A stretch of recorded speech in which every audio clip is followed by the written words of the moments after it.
ubu sasa rero hari igihe mfata umwanya nkiyongoza tungahita mvuga ngo reka mpite muri karitsiye mvuye muri the evening rush, urabizi ibyo ngibyo 91 n'igice kimwe the evening rush. Ono yari kuwa kane yaba ari the classic old school, fata the classic old school, hanyuma noneho wumve kwanga twibukiranya ingoma imwe nyuma y'iyindi. Yes, ingoma imwe nyuma y'iyindi, ariko noneho za zindi za zamani. Yeah, sweet memories, great moments. Tena ngutwa aho tugenda twibukiranye utuntu twa zamani. Kuwa mbere urabizi ko tuba turi kumwe muri R&B, kuwa kabiri tuba turi kumwe muri African music, kuwa gatatu tuba turi kumwe muri rock, kuwa kane ari classic old school nyine ariyo uyu munsi.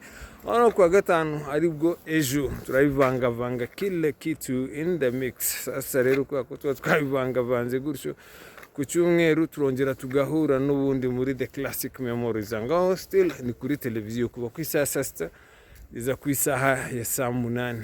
Sasa rero ikindi gikurikira hose Instagram, TikTok, Facebook, YouTube, hose aho ngaho ni Adams on Air 250. Yes, that's Adams on Air 250.